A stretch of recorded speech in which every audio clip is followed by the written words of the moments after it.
L'invité de la rédaction, c'est maintenant sur Média 1 et merci de nous rester fidèles. Récompenser les initiatives inspirantes et les bonnes pratiques mises en œuvre par les gouvernements nationaux, les collectivités locales, les journalistes et les acteurs de la gouvernance locale constitue l'objectif central de l'édition panafricaine du prix pour l'excellence du leadership local, organisé par l'Observatoire international de la démocratie participative en Afrique. Cet événement vise également à renforcer la coopération entre les États membres de l'Union africaine et à promouvoir l'excellence dans la gestion des territoires ainsi que dans l'offre de services publics. Pour mieux comprendre cet événement majeur, nous recevons M. Bachir Kanouté, secrétaire général de l'OIDP Afrique. Nous vous remercions d'avoir accepté notre invitation. Je vous remercie Alexis et dis bonjour à tous vos téléspectateurs d'ici et d'ailleurs et en profite pour vous féliciter pour l'excellent travail que vous êtes en train de faire en Afrique. Merci Monsieur Kanouté. Débutant cet entretien, le prix de l'excellence du leadership local est organisé depuis quelques années au niveau national et a permis de primer ceux-là qui se sont fait distinguer dans la promotion des bonnes pratiques locales. Pourquoi aujourd'hui l'ouvrir à d'autres pays africains à travers ce prix continental? Alors, nous l'ouvrons aux pays africains parce que déjà il faut partir en 2014. Quand l'Union africaine, après avoir adopté la charte africaine, après avoir adopté l'agenda 2063, l'Afrique que nous voulons et qui est centrée autour des citoyens, dans la foulée, les chefs d'État ont aussi adopté la charte africaine des valeurs et principes de la décentralisation, document qui insiste sur le fait que c'était important qu'on puisse aller vers la récompense et la distinction des meilleures pratiques qui sont portées par les autorités locales, par les gouvernements, par les acteurs de la société civile, etc. Et donc ce prix, nous l'avions commencé au Sénégal, c'est vrai, mais pour nous, le Sénégal, c'était qu'une mise en train. Et on a par la suite délocalisé sur l'Union africaine, sur l'UEMOA, avec 8 pays.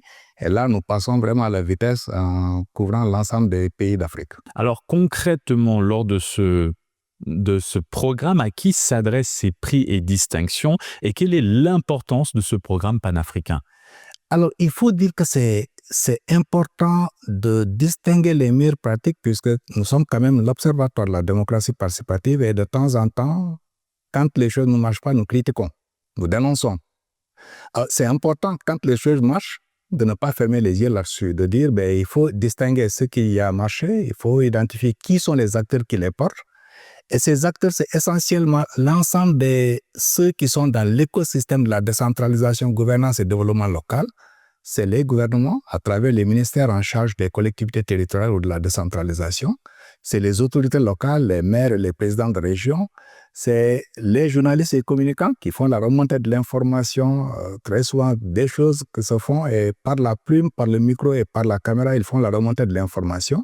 C'est les chercheurs et les universitaires qui également font la recherche sur les questions de développement dans les territoires et qui également font des avancées là-dessus.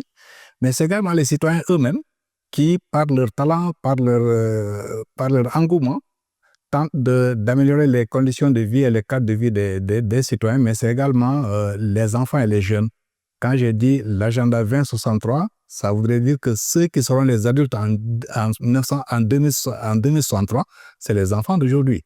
Monsieur Kanouté, merci pour cet éclairage. Quels sont les principaux critères requis pour être éligible? Les principaux critères, il faut d'abord avoir une expérience innovante ou une bonne pratique à documenter. C'est vrai que c'est déjà un premier filtre, puisque très souvent, les maires et l'ensemble des acteurs ils font des choses, mais très souvent ne s'arrêtent pas pour documenter. L'Afrique n'écrit pas.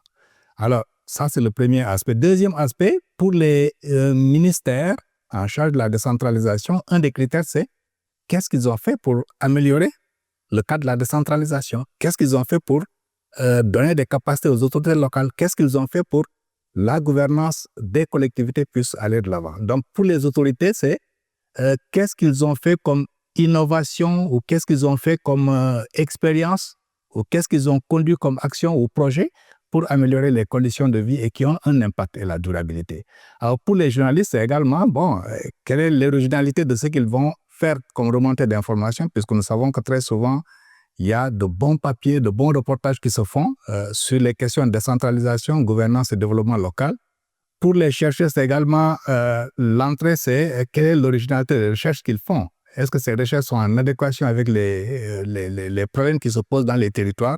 Pour les enfants et les jeunes, nous ciblons surtout les messages qu'ils font en direction de la gouvernance, en direction de la citoyenneté. Modèle transformateur, c'est également donc qu'est-ce qu'ils font dans leur contexte pour améliorer les conditions de vie de leurs concitoyens. Après l'analyse des dossiers, comment procédez-vous à la sélection des nominés et quelles sont les catégories principales?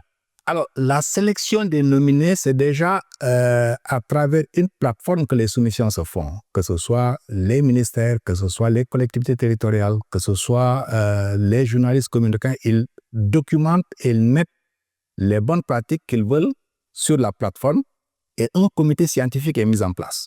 Ce comité, c'est une vingtaine de personnalités sélectionnées à travers l'Afrique. De manière vraiment très rigoureuse, c'est des anciens ministres, c'est des anciens maires, c'est des recteurs d'université, c'est des personnalités de la société civile qui sont sélectionnés à travers l'Afrique avec un équilibre qui a été respecté, équilibre sur la langue, équilibre sur les régions. Et c'est ces 20 personnes-là qui vont évaluer ce qui a été soumis sur la plateforme et qui vont regarder où est l'innovation, où est l'inspiration qui permet de dire c'est une bonne pratique, où est la durabilité, où est l'impact. Et donc, à travers tout ce qui sera soumis, ils vont sélectionner les 5 meilleurs de chaque catégorie. Et ces catégories pour les collectivités sont autour de 6. C'est d'abord les bonnes pratiques en matière de participation et d'engagement citoyen. C'est les bonnes pratiques et les innovations en matière de transparence et de redevabilité, puisqu'ils doivent rendre compte. C'est des autorités publiques qui doivent rendre compte de ce qu'ils gèrent. C'est l'inclusion, l'égalité et l'équité, notamment comment impliquer les jeunes à la gouvernance, comment impliquer les femmes, comment les personnes handicapées sont prises en compte quand elles sont dans le territoire. C'est également l'efficacité et l'efficience budgétaire, c'est comment nous inversons cette tendance que nous voyons un peu partout en Afrique où l'essentiel des ressources va vers le fonctionnement au détriment de l'investissement. Plusieurs catégories pertinentes qui donnent un aperçu clair des initiatives inspirantes et des bonnes pratiques mises en œuvre. Monsieur Kanouté, qu'en est-il des échéances importantes relatives à ce programme? Alors, après le lancement du 27 mars, nous aurons les soumissions qui viendront et ce lancement, je rappelle, sera présidé par le ministre des collectivités territoriales du Sénégal, qui est par ailleurs vice-président du comité technique spécialisé de l'Union africaine. Et donc, il va présider ce lancement-là. Et donc, après ce lancement-là, les soumissions viendront et seront clôturées le 16 juin. À partir du 16 juin, le comité scientifique va se mettre au travail pour qu'on puisse analyser tout ce qui a été mis sur la plateforme, sélectionner les 5 meilleurs de chaque catégorie et la liste des nominés sera publiée le 15 juillet. Et à partir du 15 juillet, maintenant, se tiendra les conférences d'apprentissage qui est aussi un temps fort au cours desquels la parole sera donnée à tous les nominés pour qu'ils puissent présenter ce qu'ils ont fait. Et ça offrira également l'occasion au comité scientifique composé d'une vingtaine de personnalités africaines de pouvoir poser des questions et d'approfondir. Ce qui n'a pas été mis sur les fiches pourra être approfondi en ce moment-là. Et les 3 meilleurs qui sortiront de cette sélection pourront recevoir leur trophée le 10 octobre ici à Dakar au cours d'une cérémonie qui se tiendra en marge des travaux du Forum international de la démocratie participative.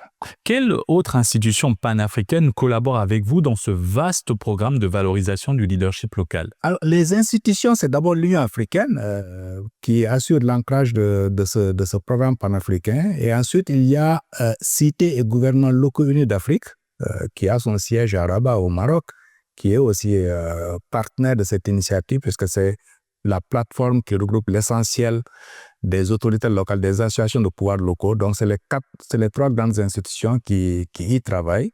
Évidemment, dans les pays et dans les sous-régions, nous avons aussi des partenaires qui y sont, mais les 3 principaux promoteurs de cette initiative, c'est ceux-là, l'Union africaine, Cité et gouvernements locaux unis d'Afrique et l'Observatoire de la démocratie participative en Afrique. Merci, Monsieur Kanouté, d'avoir accepté notre invitation et pour cet éclairage pertinent sur cette initiative qui est l'édition panafricaine du prix pour l'excellence du leadership local. C'est moi qui vous remercie pour l'invitation. Et c'est ainsi que s'achève notre émission. Bonne suite des programmes sur la panafricaine Média.